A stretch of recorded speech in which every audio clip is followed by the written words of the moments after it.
préfet, cher Laurent, le commandant de la DAI, c'est le chef de corps Anthony Penson et M. Vincent Dumar, président de l'amicale, et puis M. le président de l'union départementale. Je vous salue, vous toutes et vous tous, comme vous avez dit, à vos grandes fonctions et qualités. D'abord, merci bien sûr à tous les sapeurs-pompiers d'avoir organisé cette belle cérémonie, effectivement, comme tu l'as dit, Jean-Claude. Je ne commence jamais ce discours de cérémonie sans une pensée pour tous ceux qui nous ont quittés depuis la dernière Sainte-Barbe, des sapeurs-pompiers, en activité, dans leur mission ou pas. Et je pense bien sûr à toutes leurs familles. On pense bien sûr encore à Nathanaël ici à l'ESAT. Et je salue aussi, c'est aussi une tradition, les anciens, comme on dit, les anciens du corps de l'ESAT ici, les sapeurs-pompiers, les anciens chefs de corps, n'est-ce pas, mon cher Robert. Et merci pour tout ce que vous avez accompli jusque-là.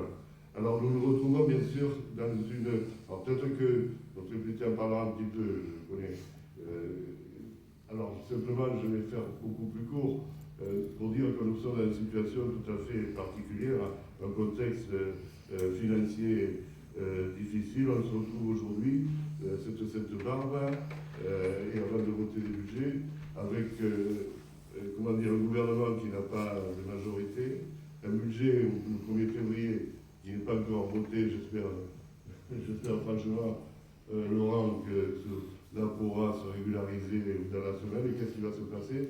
C'est une semaine qui va être déterminante. Et si je dis cela, c'est simplement pour rappeler que cette situation-là a une incidence forte et inquiétante sur la vie des institutions, les collectivités, les départements, les régions, mais aussi sur la vie économique et sur les entreprises.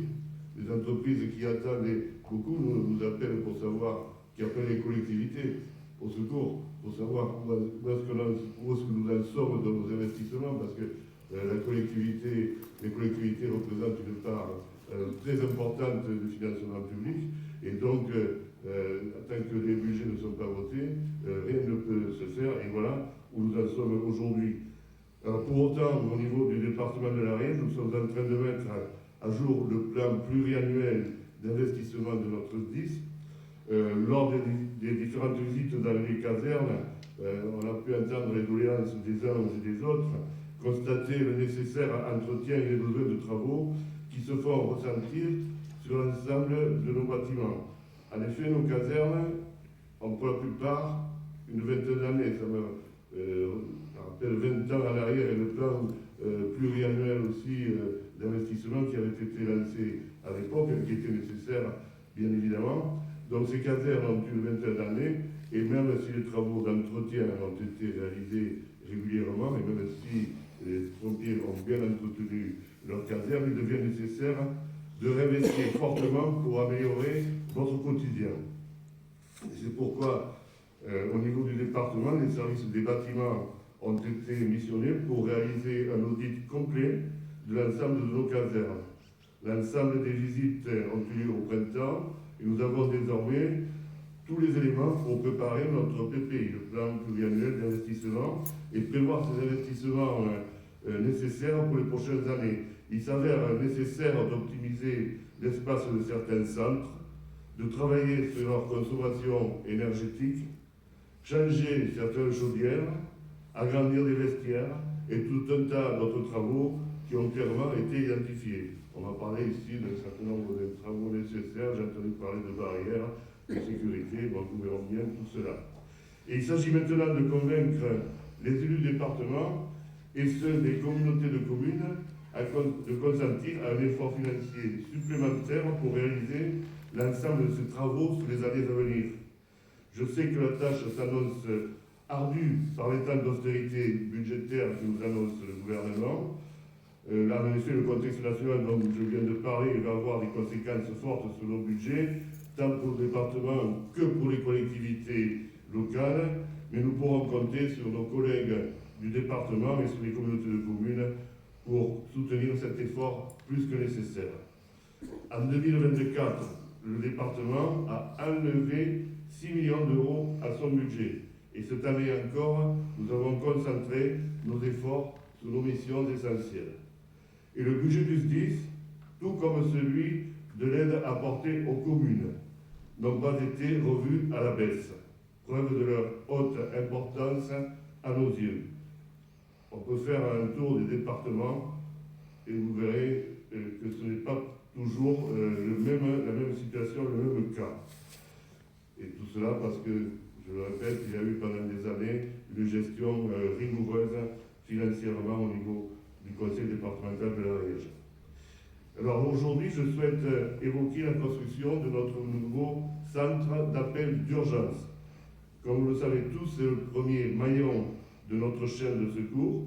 C'est pourquoi nous avons lancé le projet de création d'un nouveau centre d'appel qui sera construit à proximité de la direction du SDIS sur le terrain acquis l'année dernière à côté des services techniques à Foix. Les plans sont en cours d'élaboration et nous espérons que le nouveau centre d'appel verra le jour le plus rapidement possible. Et j'en profite pour remercier une nouvelle fois la préfecture pour son soutien important dans l'obtention de l'aide de l'État à hauteur d'1 million d'euros pour un projet qui devrait avoisiner les 1,6 millions. 2025 verra aussi la sortie de terre de la toute nouvelle caserne de Varilhes, dont les travaux sont en cours. Cette toute nouvelle caserne permettra à vos collègues de Varilhes de disposer d'un meilleur cadre de travail et de tous les avantages d'un bâtiment moderne. Enfin, vous savez que le développement et la fidélisation du volontariat restent une priorité forte du SDIS 09. Désormais, en ordre de bataille, avec une équipe volontariat renforcée et extrêmement active, les actions se multiplient au quotidien pour améliorer l'exercice du volontariat.